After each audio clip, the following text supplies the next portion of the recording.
Poco M4 Pro. Yup, saya beli HP ini sudah 2 kali.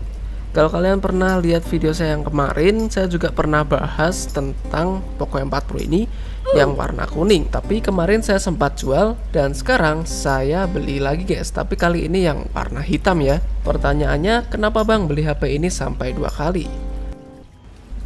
Tapi kali ini saya tidak akan membahas lengkap tentang spesifikasi, namun lebih ke experience saja selama pemakaian. Dan so, mari kita bahas. Tapi sebelumnya kita bahas dari harga terlebih dahulu kan. Untuk Poco M4 Pro ini harga barunya sekitar 2,8 jutaan. Yang varian 6/128 GB. Dan mungkin kalau kalian ingin cari yang harga bekasnya itu sekitar 2,5 jutaan yang varian 128 GB. Tapi juga tergantung dari kondisinya teman-teman. Perlu dicatat juga bahwa harga second dari tiap daerah itu berbeda-beda ya. Oke, dan sekarang kita cek untuk versi MIUI pada sekarang ini yang saya rekam pada tanggal 9 Agustus 2022. Sekarang untuk versi MIUI-nya ada di versi 13.0.3. Untuk Android-nya masih Android 11. Nah, di sini sebenarnya ada pembaruan ke 13.0.4 tapi saya belum perbarui. Dan mungkin nanti di video berikutnya kita akan review di versi MIUI yang paling terbaru ini. Nah, lalu untuk alasan saya kenapa membeli HP ini sampai 2 kali, yaitu yang pertama adalah ukuran layarnya. Di harga 2 jutaan yang masih menggunakan layar 6,4 inch sekarang itu agak susah ditemukan ya guys ya. Kebanyakan HP-HP zaman sekarang itu ukuran layarnya 6,6 inch sampai 6,7 ke atas guys. Sebenarnya ini adalah masalah selera ya teman-teman. Buat kalian yang ingin HP compact dan tidak terlalu bongsor, kalian bisa lirik Poco M4 Pro ini. Meskipun ini tidak terlalu kecil ya, tapi menurut saya ini sudah pas buat kalian yang penyuka HP compact. Apalagi buat kalian yang suka main HP dengan satu tangan. Ini sangat cocok dan recommended sekali sih buat harian. Untuk HP ini juga ringan ya teman-teman. Untuk beratnya itu 179,5 gram. Yup, ini adalah alasan pertama saya suka pada HP ini, karena saya penyuka desain HP compact dan tidak terlalu bongsor. Lalu untuk alasan kedua kenapa saya membeli HP ini sampai 2 kali, yaitu adalah mungkin performanya yang masih nyaman dan stabil jika dibuat main game. Meskipun memang untuk grafiknya itu nggak bisa sampai rata kanan, tapi wajar karena ini adalah HP mid-range yang menggunakan prosesor Helio G96, dimana untuk prosesor ini pun menurut saya sudah cukup nyaman untuk dibuat main game karena performanya yang menurut saya stabil. Buat kalian yang bukan tipe hard gaming, menurut saya ini sudah cocok ya, seperti yang sudah kita tes kemarin Infinix Note 12 itu kan juga menggunakan prosesor dari Helio G96. Dan prosesor ini memang sebenarnya kuat-kuat aja untuk gaming, cuman memang untuk settingan grafiknya tidak bisa sampai maksimal rata kanan ya guys ya. Untuk giroskop pada HP ini pun juga sudah bagus teman-teman. Saya tidak merasakan delay karena ini giroskopnya sudah berjalan dengan baik ya teman-teman. Apalagi buat kalian yang suka main PUBG tapi menggunakan fitur dari giroskop. Buat HP ini fitur giroskop sudah berjalan dengan baik. Lalu untuk masalah responsif layar di sini untuk Poco M4 Pro sudah bagus ya teman-teman. Jadi saya tidak menemukan adanya delay touch maupun ghost touch pada HP ini. Layar yang ditampilkannya pun juga sudah menggunakan layar AMOLED, sehingga untuk layar yang ditampilkan ini cukup cerah dan adem di mata.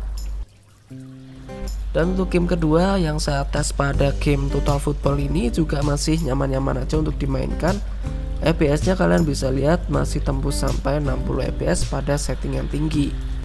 Tapi kalau dibuat di settingan rata kanan, HP ini ya agak nge-lag ya teman-teman pada game Total Football ini. Nah, mungkin untuk kelebihan lain karena untuk bezel sampingnya itu sudah kotak. Ya menurut saya untuk bezel kotak itu lebih nyaman aja sih kalau digenggam seperti pada saat main game seperti ini. Namun sayangnya untuk game turbo pada HP ini itu belum update ke versi game turbo yang terbaru ya teman-teman. Dan juga untuk kekurangan pada game turbo ini, pada Poco M4 Pro belum ada settingan warnanya. Kemarin di Poco X3 NFC, Poco X3 Pro, Poco F3 itu sudah ada ya teman-teman. Ya semoga kedepannya ada update di settingan warna game pada Poco M4 Pro ini.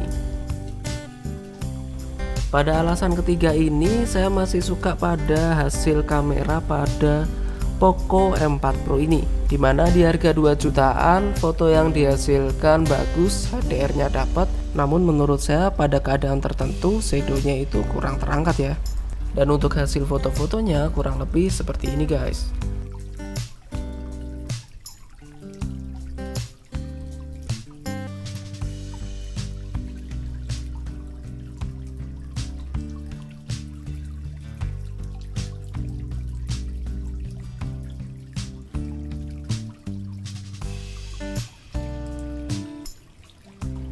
Nah, tapi jika untuk dibuat video, HP ini tuh cuman support sampai 1080 pixel dengan 30 fps. Sayangnya HP ini juga belum mendukung perekaman video sampai 4K. Jangankan 4K, 1080 60 fps saja absen pada HP ini. Dan untuk hasil videonya kurang lebih seperti ini. Dan ini saya rekam pada 1080 pixel dengan 30 fps. Jadi gimana menurut kalian? Kalau di layar saya lihat ini sudah bagus, warnanya ditampilkannya pun menurut saya sudah cukup natural ya, tidak terlalu oversaturasi. Warna awan juga terlihat dengan jelas, dan untuk hasil zoomnya itu juga smooth. Nah seperti ini contohnya. Oke, sudah zoom digital ya, sudah smooth. Lalu untuk hasil perekamannya ini juga stabil, tidak goyang-goyang. Dan untuk alasan terakhir kenapa saya masih memilih HP ini, karena untuk tipe layarnya itu sudah menggunakan tipe layar AMOLED, dan menurut saya untuk AMOLED-nya itu adem di mata. Untuk dibuat nonton film maupun main game, menurut saya ini sudah bagus ya. Tapi memang untuk layar kecil juga memiliki kekurangan tersendiri. Memang tergolong compact, tapi ya untuk nonton film terasa kurang puas ya, karena ya kelihatannya agak kecil seperti ini. Lalu selama pemakaian untuk kekurangannya, menurut saya ada sektor pada audionya yang menurut saya kurang ngebass dan kurang nendang, karena fitur Dolby Atmos juga absen pada HP ini. Lalu untuk kekurangan lainnya mungkin memang HP ini belum support 5G, jadi agak sayang ya teman-teman, dan maksimal hanya di jaringan 4G. So jadi demikian experience yang mungkin saya bisa bagikan kepada kalian. Dan mungkin kalian ada yang berencana beli Poco M4 Pro di tahun ini. Semoga video ini bisa jadi referensi buat kalian ya. Dan mungkin kalian bertanya apakah worth it atau tidak. Ya menurut saya worth it sesuai harga ya. Bahkan sampai saya beli 2 kali HP ini. Jadi ya kesimpulannya seperti itu. Kali ini Ruang Senja ID pamit dulu. Sampai jumpa di video berikutnya. Jika mungkin kalian ada pertanyaan, kalian bisa komentar aja di kolom komentar. See you next video and bye bye.